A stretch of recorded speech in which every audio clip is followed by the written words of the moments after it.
Assalamualaikum warahmatullahi wabarakatuh. Kembali lagi bersama saya Farah Fauzia. Nah, gimana nih kabar kalian semua? Semoga kalian dalam keadaan sehat walafiat ya. Amin. Nah, teman-teman, pada zaman modern ini, peradaban manusia itu kan semakin maju, bebas, tak terkendali. Banyak ketimpangan sosial seperti moral, etika yang semakin kesini semakin kurang baik. Seperti contohnya, tawuran antar pelajar, kemudian seks bebas, kemudian juga pembunuhan yang sudah dianggap hal yang lumrah. Seharusnya dengan berkembangnya zaman, maka berkembang pula moral serta etika pada seorang. Nah, berdasarkan contoh yang sudah saya sebutkan, hal ini tentunya berkaitan dengan mengapa kita penting untuk mempelajari ilmu tasawuf. Nah, teman-teman, cek penjelasannya berikut ini ya.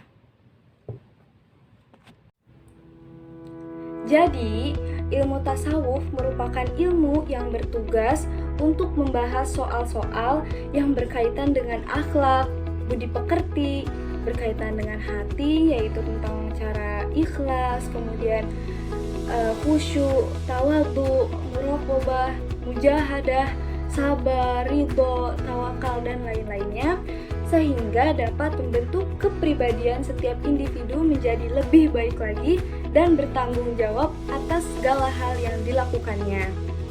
Seiring berkembangnya zaman, para ahli tasawuf mengembangkan ilmu tasawuf sendiri. Nah, para ulama tasawuf membagi ilmu tasawuf menjadi 3 bagian, yaitu yang pertama ada tasawuf falsafi, kemudian yang kedua tasawuf akhlaki, dan yang ketiga ada tasawuf amali. Yang pertama yaitu tasawuf falsafi. Tasawuf falsafi adalah ilmu tasawuf di mana pendekatan utamanya ialah melalui akal logika atau biasa kita ketahui dengan pendekatan rasional. Nah, secara lahir batin manusia mempunyai hak mengenal siapa Tuhannya, mengapa dirinya ada, dan bagaimana alam semesta ini terbentuk. Semua itu dapat dibahas secara mendalam pada tasawuf falsafi ini. Nah, kemudian ilmu ini juga mampu memberi jalan agar seseorang menemukan kebenaran terhadap apa yang ia pertanyakan, sehingga nantinya dapat menambah keimanan di dalam dirinya. Kemudian yang kedua ada tasawuf akhlaki. Tasawuf ini membahas tentang kesucian jiwa dan kesempurnaannya lewat pendisiplinan tingkah laku. Di sini seseorang akan dididik dalam pengembangan kepribadiannya dari yang kurang baik menjadi baik. Akhlak yang baik akan mencerminkan kepribadian yang baik pula. Nah, akhlak terbagi menjadi 3. Kepada Tuhan, kemudian akhlak kepada manusia, kemudian yang ketiga, ini antar sesama makhluk hidup ya yang kedua. Kemudian yang ketiga, akhlak terhadap diri sendiri. Nah, yang pertama, akhlak terhadap Tuhan, yaitu dengan cara kita mampu mengendalikan diri dari hal-hal yang dilarang oleh Allah tentunya.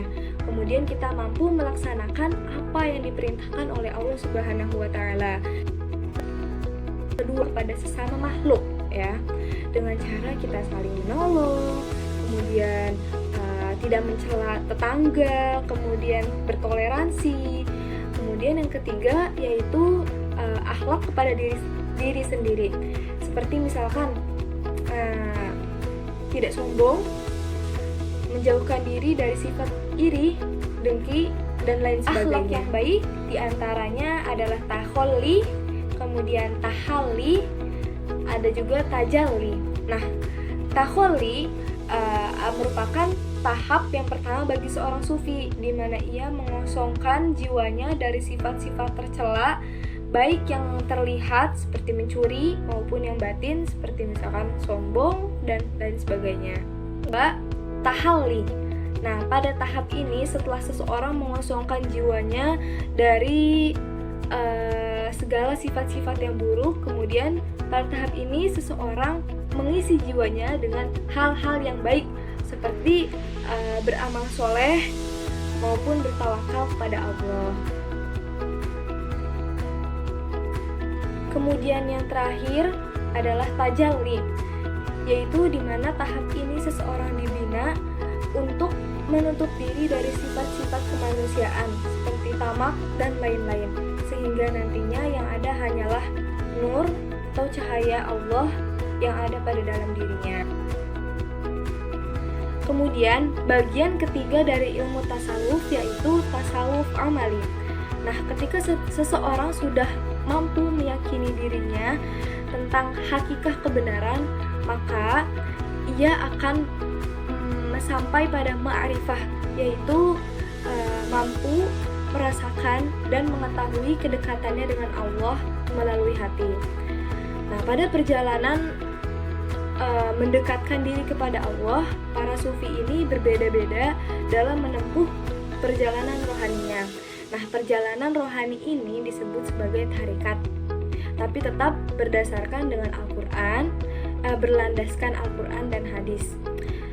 Kemudian prinsip para sufi ini disebut sebagai maqomah. Maqomah merupakan bentuk jamak dari makom, yaitu artinya tempat atau kedudukan. Maqomah dapat dipahami sebagai kedudukan seseorang dalam beribadah kepada Allah setelah ia melewati segala bentuk latihan spiritual dengan tahapan-tahapan tertentu dan mampu mengendalikan hawa nafsunya dengan baik. Para sufi berbeda-beda dalam mengartikan maqomahnya, seperti halnya Imam Al-Ghazali yang mengawali maqomahnya dengan dengan makam taubat, kemudian makom sabar, kemudian fakir, yaitu merasa tidak cukup dengan apa yang beliau butuhkan, seperti halnya menuntut ilmu, kemudian beribadah kepada Allah. Kemudian yang keempat, zuhud, yaitu menjauhkan diri dari hal-hal duniawi dan mendekatkan diri kepada hal-hal yang bersifat ukhrawi.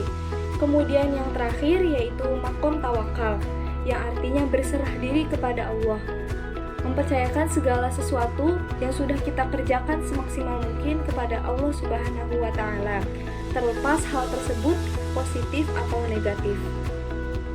Baik teman-teman, dari pemaparan yang sudah saya jelaskan dari awal video sampai akhir, sekarang kita dapat mengambil kesimpulan bahwa tasawuf merupakan cabang keilmuan Islam yang berdimensi pada spiritualitas. Nah, para ulama berijtihad yang kemudian melahirkan ilmu tasawuf. Terlepas dari berbagai macam ilmu tasawuf, nah yang perlu kita cermati adalah bagaimana tasawuf ini bekerja, yaitu dengan cara memberi jalan pada setiap orang yang ingin mendekatkan dirinya kepada Allah Subhanahu wa Ta'ala, di mana sebagai puncaknya tertanam pada dirinya kebenaran yang hakiki. Sehingga setiap apa yang ia kerjakan selalu diakhiri dengan tawakal atau berserah diri kepada Allah Subhanahu wa Ta'ala, dan tercapailah dirinya pada insan kamil, di mana setiap segala sesuatunya diawali oleh Allah, karena Allah, dan untuk Allah. Sebagaimana firman Allah dalam Quran surah Al-Kahfi ayat 46 yang artinya, harta dan anak-anak adalah perhiasan kehidupan dunia, tetapi amal soleh yang terus-menerus adalah lebih baik pahalanya di sisi Tuhanmu sebagai sebaik-baik amalan. Baik teman-teman, sampai di sini. Terima kasih banyak yang sudah menonton sampai akhir. Kemudian mohon maaf apabila masih banyak kekurangan dalam video ini. Yang baik datangnya dari Allah, buruk datangnya dari saya sendiri. Terima kasih. Wassalamualaikum warahmatullahi wabarakatuh.